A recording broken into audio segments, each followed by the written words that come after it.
Good evening, everyone, and welcome to tonight's online author event with Greenlight Bookstore. I'm Josie, the Events and Marketing Manager here at Greenlight, and we are thrilled to host tonight's event with Dawn Winter presenting their new book, Sedating Elaine.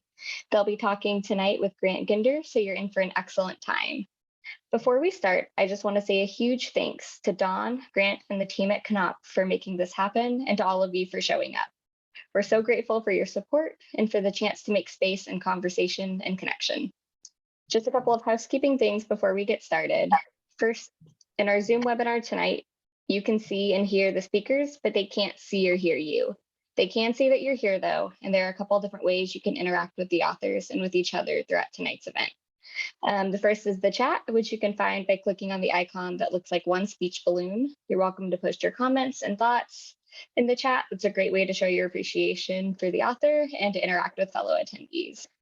If you have any specific question you'd like to have answered by Dawn, please post that question in the Q&A module. You can find it by clicking on the icon that looks like two speech balloons. We'll be pulling questions only from the Q&A to be answered in the later part of the program.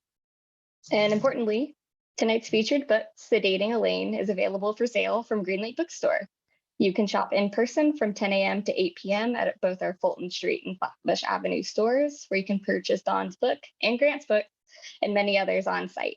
You can also order online at Greenlight Bookstore for a quick pickup at the store or shipping in the US. I'll drop that buy link in the chat. And finally, as a thank you for attending tonight's virtual event, we're offering 10% off the featured book.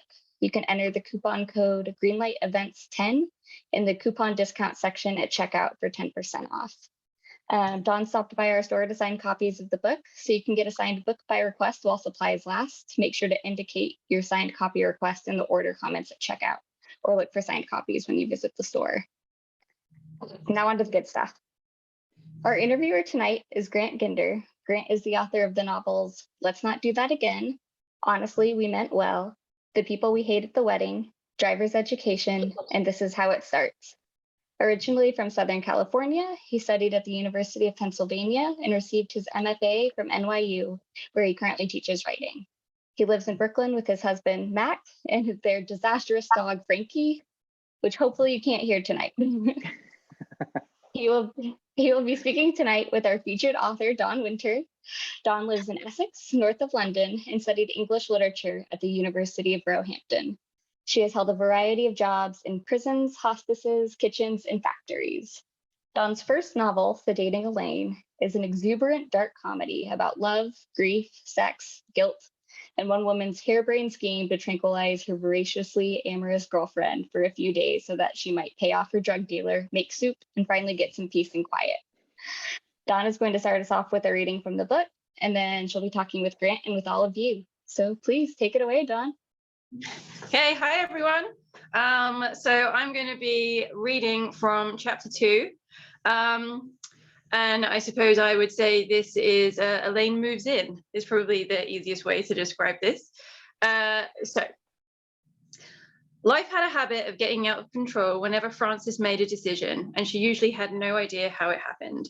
Like the time she decided to take driving lessons and found herself in an affair with the tutor, fucking for the whole 2 hours down a muddy lane, him tilting the mirrors this way and that, until a year later when the wife found out, and Frances realised she spent hundreds of pounds effectively paying for sex because she sure as hell hadn't learned to drive.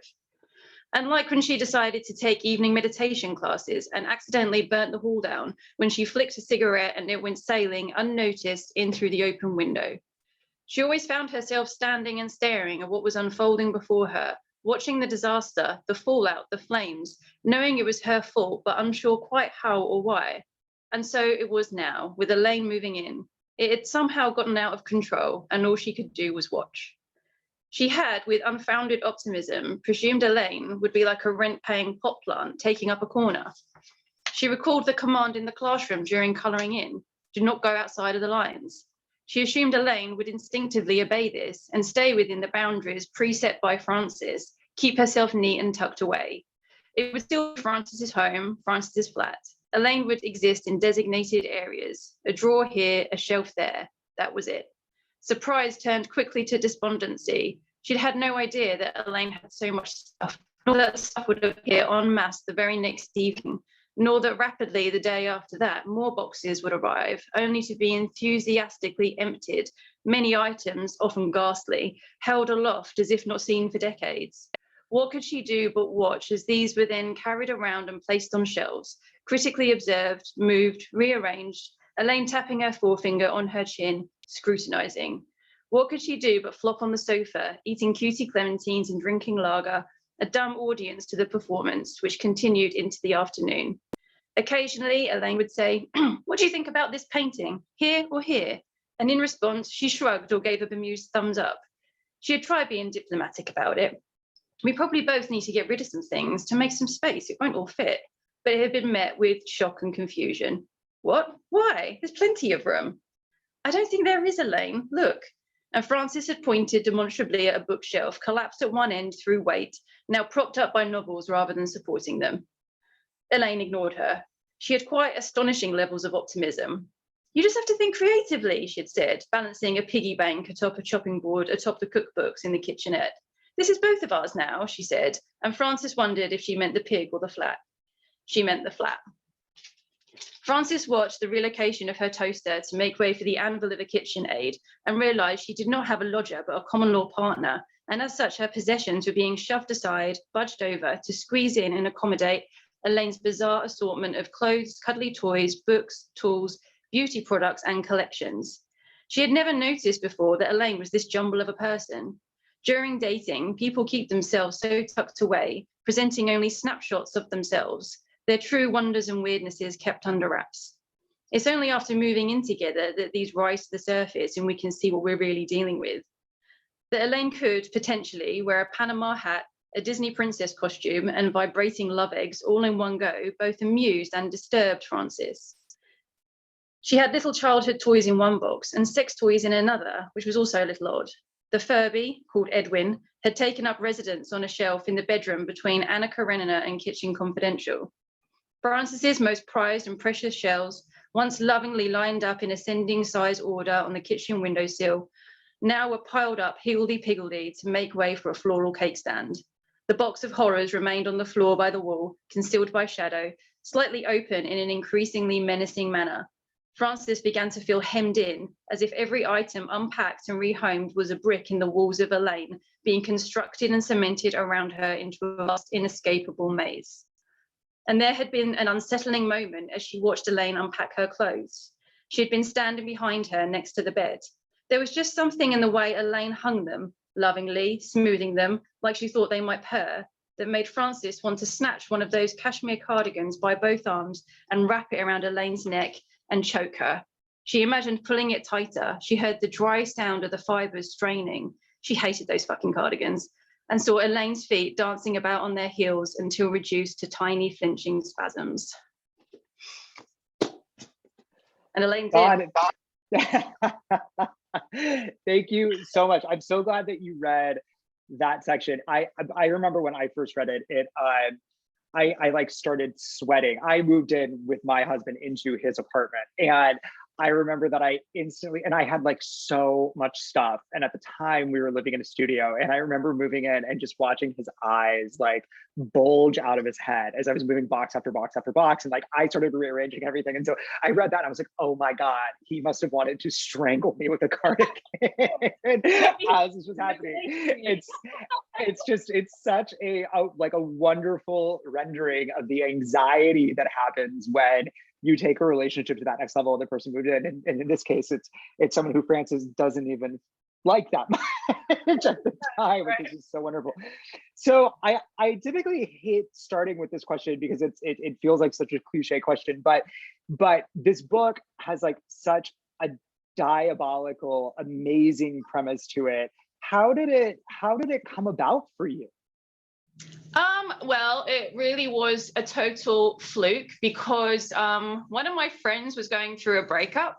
And I decided to write her this jokey short story just to cheer her up. At the same time, I've been working on a novel for 2.5 years, which was just like trying to get blood out of a stone, and it was going really hard. And this was just something I was playing around with. I wasn't taking it seriously. It was just something that was a bit of a lark. And then I finished my serious thing that I was writing. I sent it over to my agent, and she very politely told me she didn't like it. I could read those between the lines, yeah. So I knew she didn't really like it. I didn't really like it either. And then I was like, well, okay, so I might as well just see what my agent thinks of this. I sent her the first 3 chapters of this sort of jokey short story that I wasn't taking seriously, sent it over to her, and she said, just keep writing, which was what I did. And then like 6 weeks later, I had my first draft of Sedating Elaine. 6 weeks? Yeah, I know, it was crazy when it happened, because everything that I had written before that, because I wrote 3 novels before Sedating Elaine, Wow. and each of them between 2 and 3 years to write. So the fact that I just sat down, I was just having fun. I was really just joking around with it. I hadn't written anything comedy before. Everything I'd written before was dark, like Sedating Elaine, but if you imagine Sedating Elaine without any humor. Oh my gosh.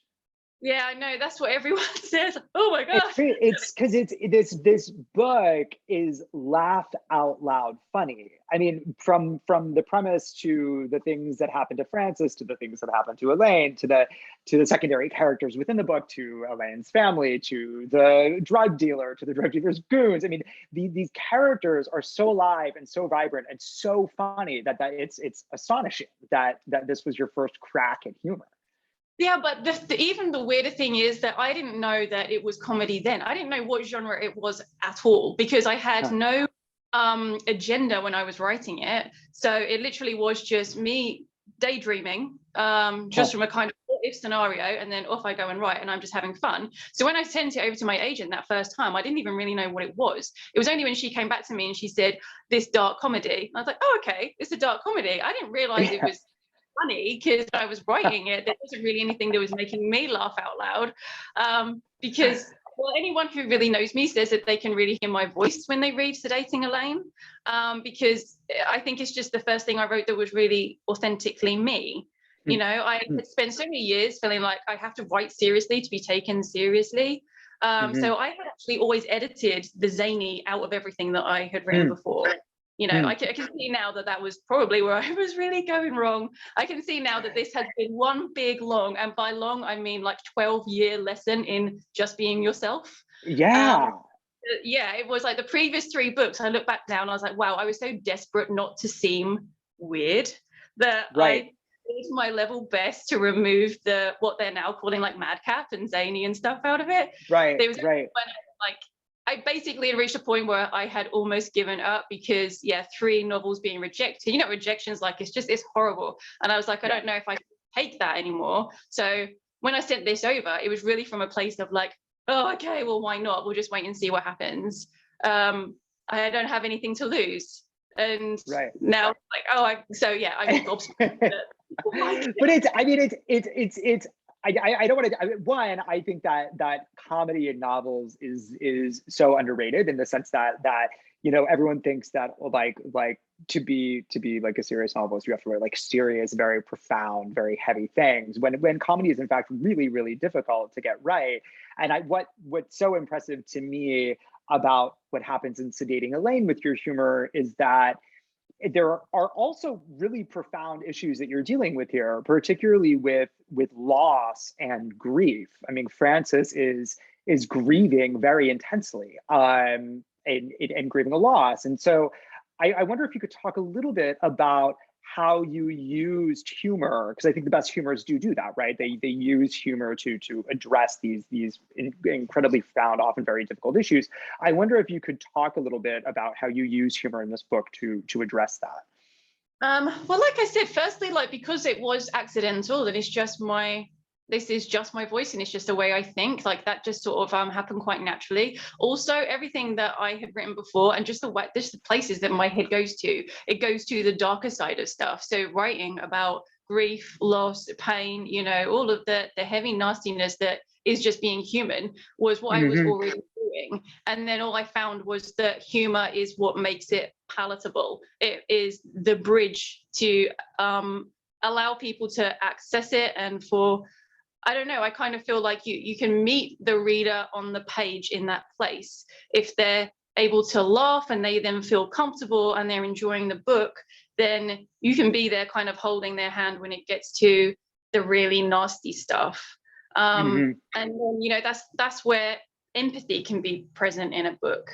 And I feel like that then can make it quite comforting. And especially if the humor is ongoing throughout the book, well, then you come up for air from the heavy stuff, and you can just kind of go in and out of it, and yeah, keep it going that way.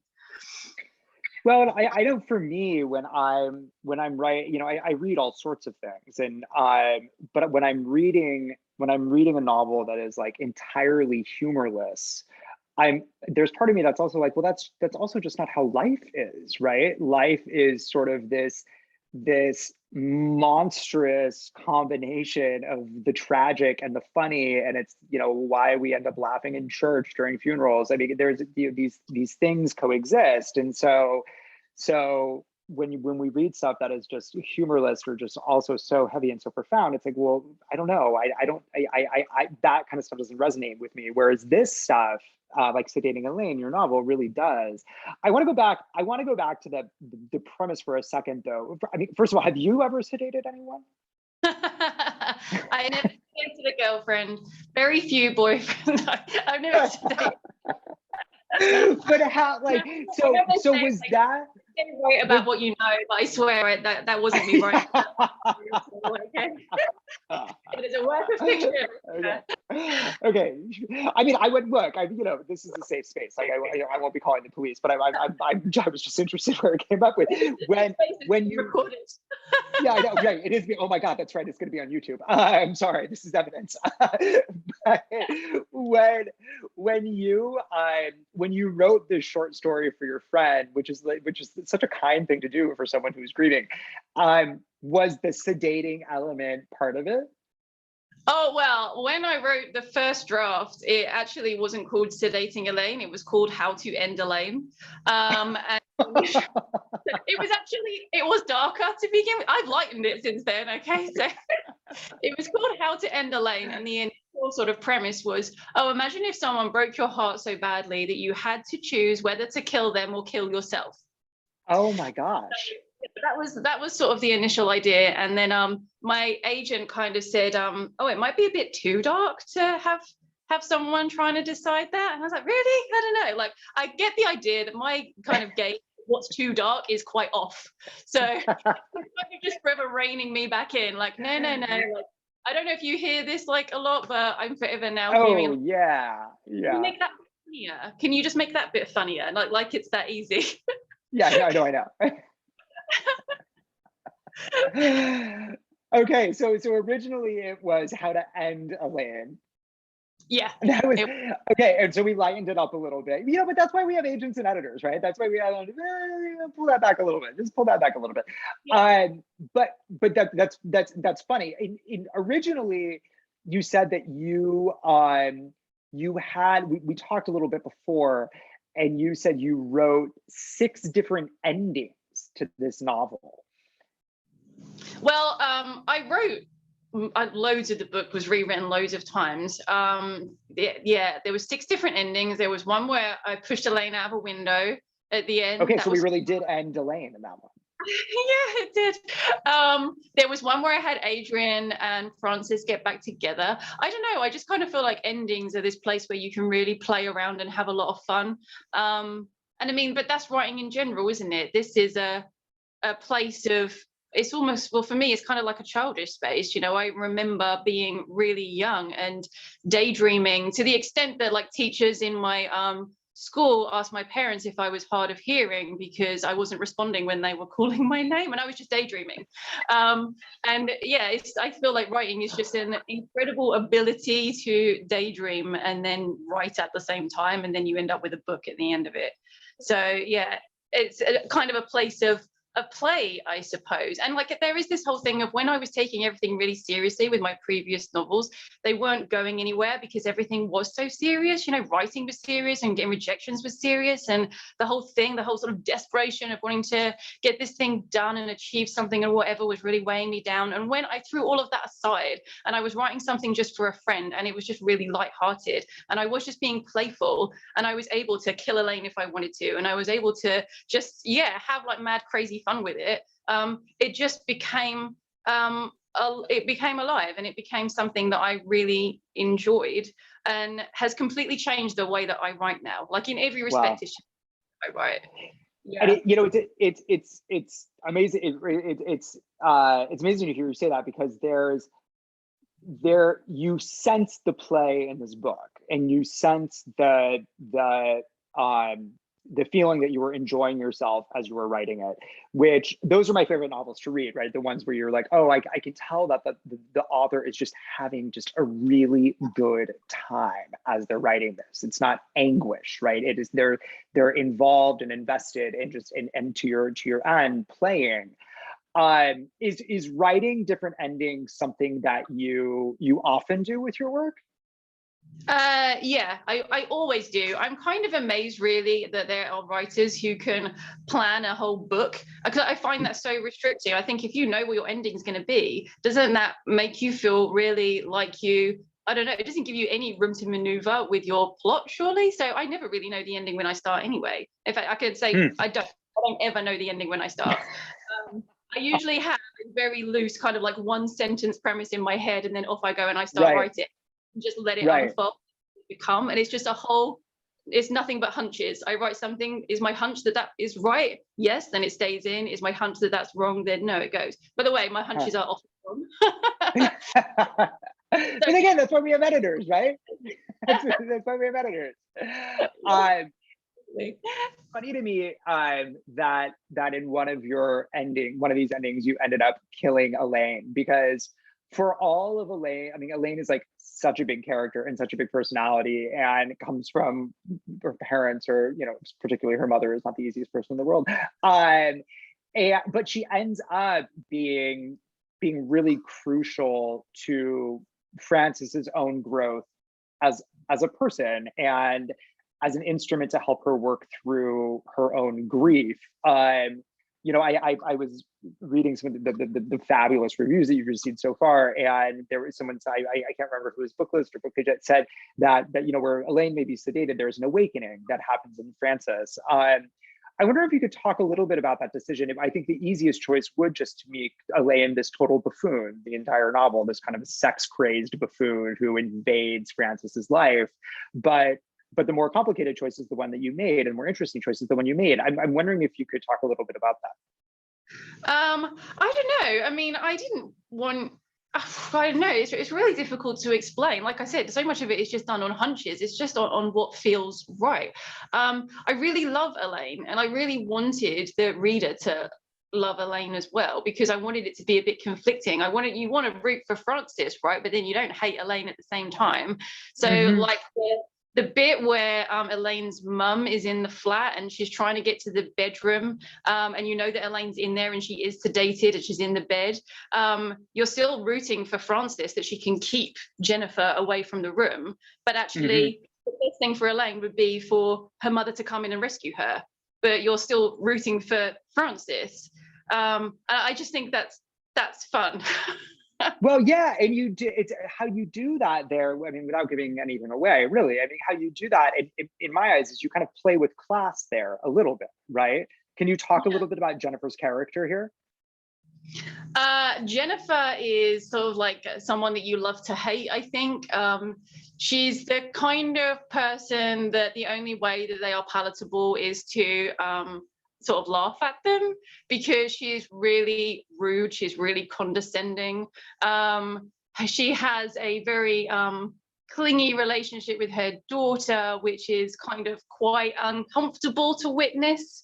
That they kind of exist very much in each other's pockets, and that really annoys Frances because obviously she has issues regarding her own mother. So yeah, hopefully you kind of have sympathy for Frances there as well. I don't know, what did you think of Elaine's mother? Did you enjoy her as a character, or did you just want her to get out of there? Oh, I absolutely love to hate her. And that moment that you described, I think, is rendered so well in the book, where Elaine, you're right. I mean, the best thing for Elaine in that situation would be for her mother to rescue her. She is literally drugged in a room on a bed. And it's like being kept that way by Frances, and then her mother is there to save her. But you don't want Jennifer to enter the room, right? Because we are rooting for Frances despite all of Frances's flaws. Despite her own selfishness, we're rooting for her, right? It's a really well. I wonder if you could talk a little bit about, there's this always people are complaining about kind of quote unlikable characters, and I think that on first glance you could say that Frances does some pretty unlikable things, right? But why does someone like that interest you? I don't really believe, generally speaking, that people are good people or bad people. I think everyone is just sort of like bouncing around in the middle of that, and we have good times and bad times. Sometimes the good time is going to last for 5 minutes, or the bad time will last for 10, whatever. And sometimes it's much longer and much deeper than that. So I really enjoy, and in fact, this is something that I've always done when I've been writing, is exploring when people are behaving badly, why are they? Because I just don't believe that necessarily someone is born bad and they're a bad person. Frances isn't a bad person. She's just a person who's messed up at the moment. And also, because someone's messed up at the moment doesn't mean they're going to be messed up permanently. So a story about how someone is struggling and how they are making appalling decisions because they're struggling and they're hurting, which then, hopefully allows us to be more patient and sympathetic with them. It's in the same way that, I don't know, if you see someone in a shop and they're being really impatient and huffy or rude to a member of staff, and then you take 2 seconds to think, well, you don't know what's going on in that person's life, it can make you become a little bit gentler and more compassionate.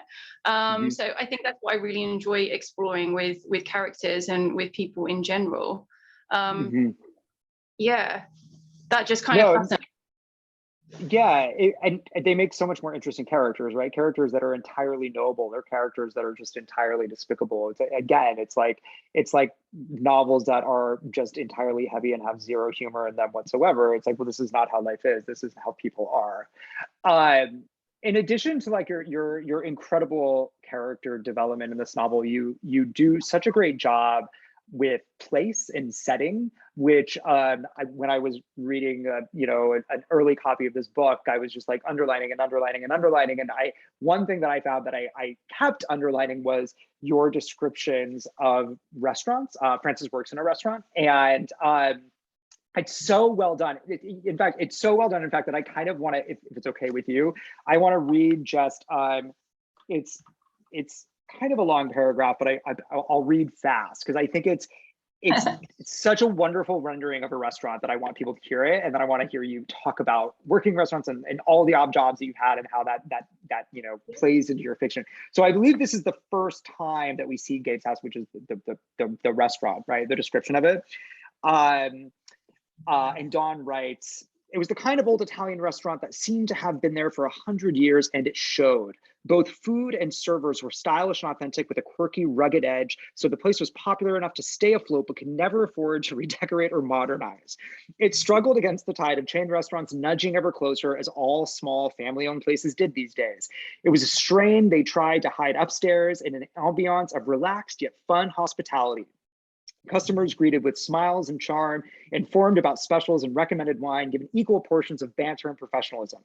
But downstairs, in the kitchen, the strain was evident within the steam and curse words as the chef patron, a normal human being outside of the kitchen, if by random chance anyone ever saw him there, was hourly crazed and infuriated by a lack of orders or incorrect food or running out of a dish or having too much left over. What the fuck are you doing?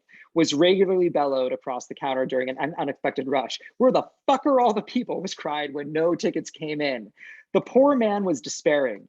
He had been despairing for several years, but he'd be damned, or so he said, before any fancy piece of shit restaurant that didn't even make its own pizza dough was gonna put him out of business.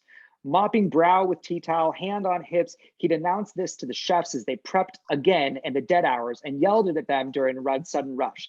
"Those cunts won't take us down," he'd shout, and they'd all respond as one, "Yes, chef."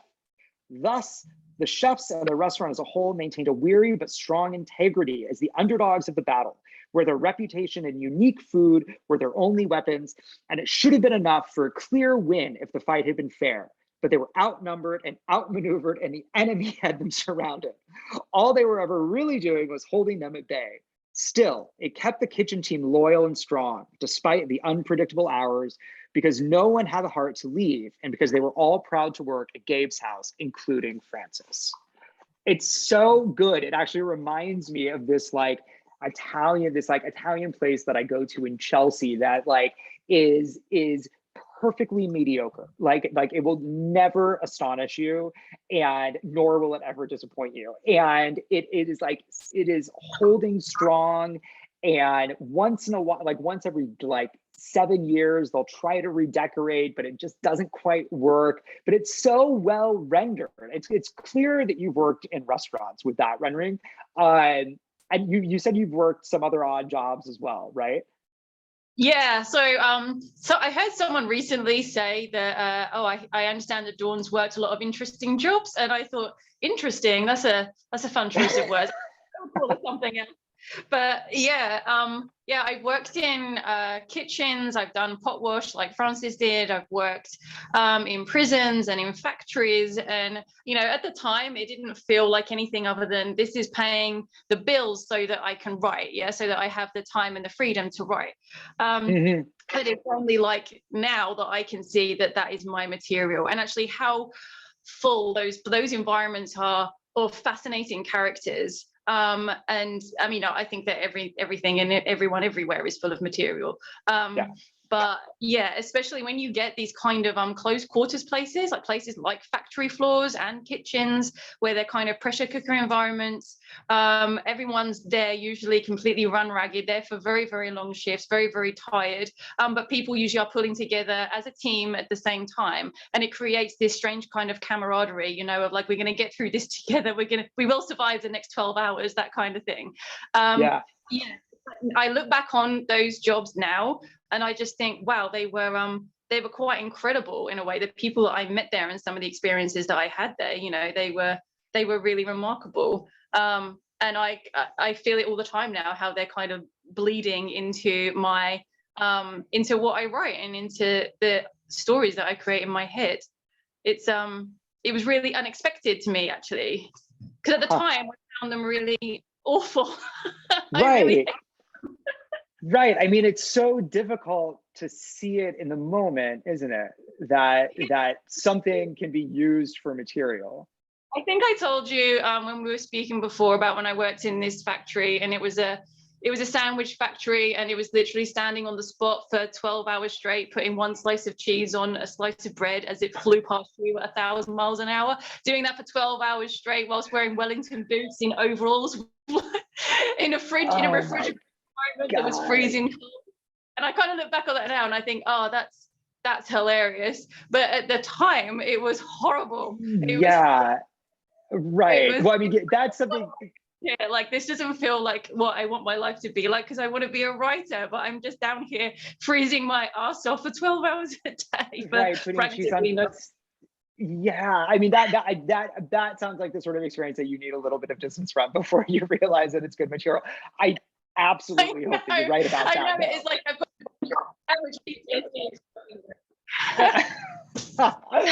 you have to. I am imploring you to use that as material though, because it's so specific and good. Yeah, it's a line. It really is. I think when I stop having panic attacks and stress dreams about it, then I'll be ready to. Fair. Yeah. Well, maybe writing about it is a way to work through the panic attacks and the stress dreams about it, right? A kind of therapy. You wouldn't believe it. Still, 2 or 3 times a week, I will still wake up, and the nightmare has been that I'm back at the sandwich factory. And I'm having to do another shift, and what's even worse is I don't know how to use any of the machinery, and I'm none of this is haven't written any books and I haven't got a book deal. It's just like all of this was the dream, and I wake up and I'm back making sandwiches. You're for a back in living. the sandwich factory.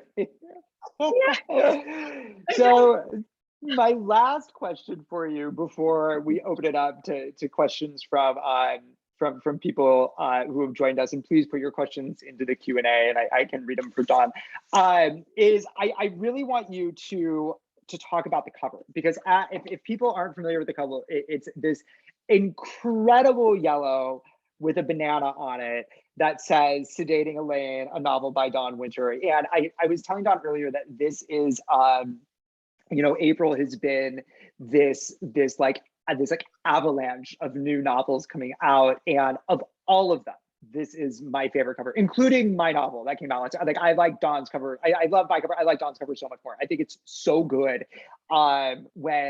When I got sent the copy, I like gasped because I thought it was that good. So I'm wondering if you could talk a little bit about the bananas role in the novel, and I just why is there a banana on the cover with a name written on it?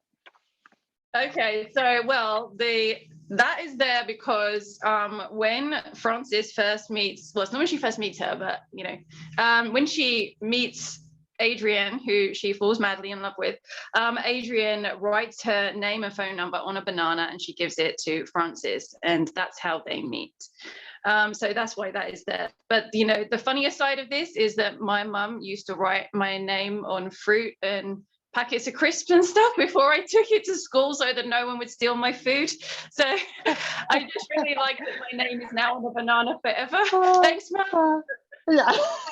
your mom will be proud. It's funny, my mom used to leave when I was like a high school student or growing up. She would leave Post-it notes for me around the house, even though like she was there and we were like interacting in the morning.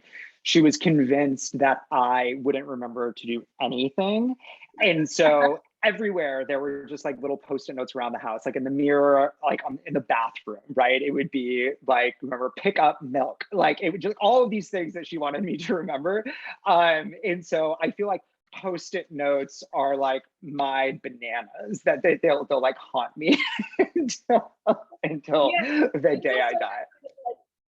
Like flawed logic as well, of like, Mum, you writing my name on a banana isn't going to stop anyone from stealing it. No, but I just peel it, right? No one ever did. Yeah, but yeah, I thought it was really sweet. I was so blown away when I saw the cover, really, because I didn't know what to expect. And people were asking me like, oh, what do you think your cover's going to be like? And I was like, I'm trying not to really, I don't know if you do this, but it's like, I just try to keep my mind blank. Like, I'm not going to think even what it might be like, but obviously you do. And right. I had in my head that, I've said this to loads of people, for some reason, I can see it being some kind of black and white artsy cover looking down a long pier, kind of whimsical. No. This, I was like, wow, I got that really wrong. This is a cover I absolutely adore it. Much better than a black and white whimsical down a long pier. Though, I'm sure that could be a nice rendering too. I'm trying to think if I ever I have like so little confidence when it comes to, well, really anything in my life, that I usually am just like, well, whoever is designing this knows so much better than I do about everything that I'll just defer to whatever they say for it. But yeah, me too. And like, and people were saying to me like, do you have an input with your cover? And I was like, no, it's a shame, really. And now I'm thinking, I'm so glad I don't, because imagine if I did. It would be just this black and white boring looking thing with a pier on it. Oh, I love it. When I opened this, I actually laughed out loud when I saw it, and I was like, that's absolutely perfect.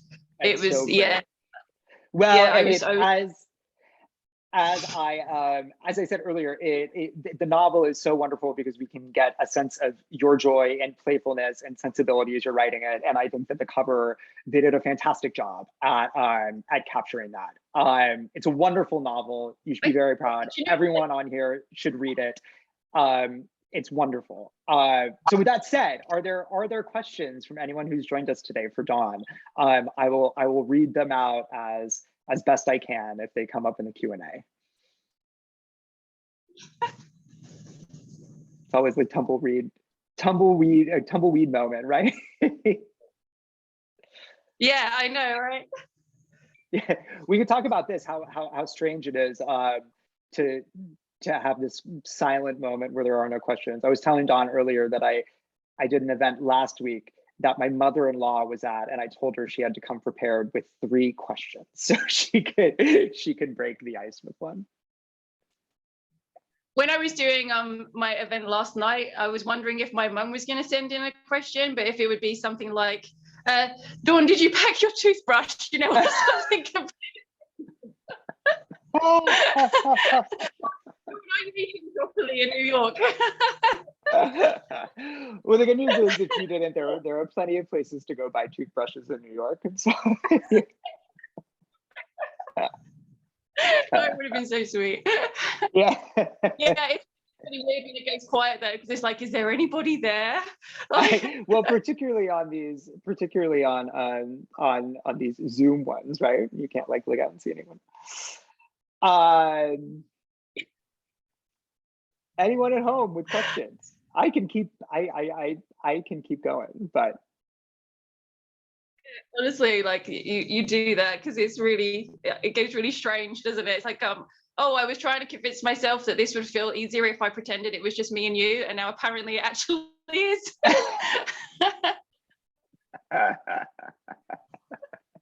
We can keep pretending that it's just the 2 of us, Don. That's okay. It isn't. Susan Ginsburg. It isn't just the 2 of us. Thank you.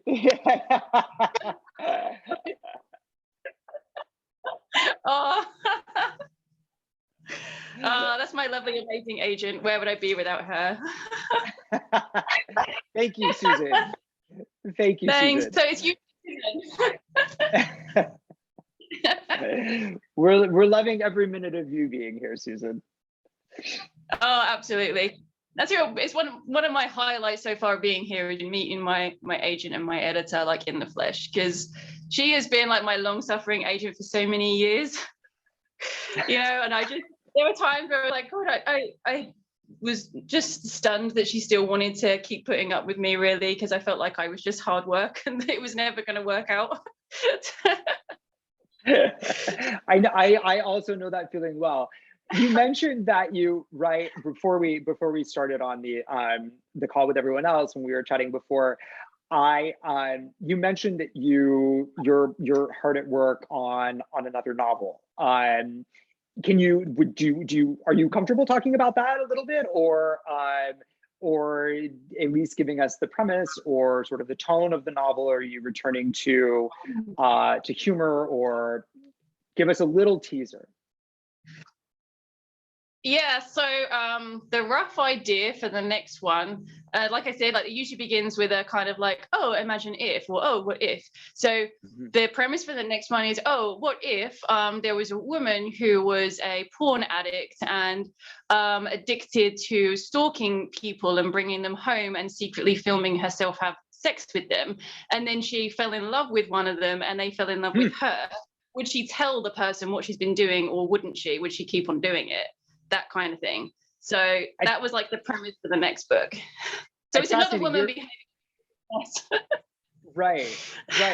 What's fascinating about that, which like is such also like incredibly dark premise that is like, you know, I'm sure there's plenty of dark humor to mine from it, is that it hinges on the same sort of moral, not the same moral choice, but it hinges on a moral choice in the same way that Sedating Elaine, there's a moral choice that's made, right?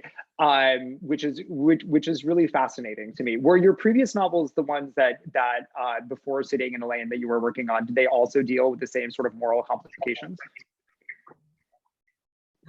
Yes, definitely. My first novel did. That was deemed as being too dark, and I look back now and I can see that was really too dark. That was that was about a woman who kidnapped a girl and killed her family so that she could keep her. And there was no comedy in that either. That was how it went. I just saw your eyes go wide, like, whoa. Wow, no, yeah. So yeah, she was behaving badly and no one was laughing. I don't know if there would be a banana on the cover of that novel. Um, No, that okay. one would be black and white. Yeah, definitely. The no, but for me, I'm interested in those sort of moral choices too. And the sedating Elaine one, the moral choice at the center of it is, I think, is fascinating as a way of exploring again how Frances is trying to like make ends meet in her own life, and also how she's engaging with or not engaging with her own grief and sense of loss. I think it's just it's how those two things work together, I think, is just phenomenally done. I think as well though, if you can sort of explain why and how someone has come about to do such appalling things, it kind of opens up the idea to everyone that we're all kind of capable of that. If you know the right or the wrong set of circumstances came along, then none of us really know what we're capable of. Or maybe that's just me. No, well, and I think that is I think that is what's so remarkable about your novel, Dawn, is that we actually end up understanding why Frances sedates Elaine. You set up Frances' circumstances so well, you know, and that she's at the end of her rope, financially, emotionally, romantically. And so we understand that when the situation arises, why she acts the way that she does. It's very well done. Yeah. Oh, thank you. I mean, I think this is the way I hope to manipulate readers for the rest of my life, is to get them always starting off, that's appalling and ridiculous and I would never do that. And then get them to a point where suddenly they realize like, oh, actually kind of makes sense. And maybe I would. Like, well, if that is the goal that you... It's all about manipulation. Yeah, well, that's the goal that you set out for yourself as a writer. This Sedating Elaine is a very auspicious start. It's a wonderful, wonderful novel. If there are no questions from the audience, Dawn, I'm so sad saying goodbye to you. But this has been such a wonderful, wonderful experience. Thank you for joining me. Thank you, Greenlight, for hosting us. It's been wonderful. Thank you, Dawn. It's been wonderful. Yeah, thank you too. Dawn and Grant, thank you both so much for such a fantastic reading and discussion. And thanks to all of you for joining us. You are here, even if quiet. I will unprofessionally plug that this was one of my favorite books of this spring. I had an early copy and I just highly recommend that you all read it as well. You can buy your copy of Sedating Elaine in store or online at greenlightbookstore.com. Thank you so much, everyone, and have a great night. Thank you. Thank you.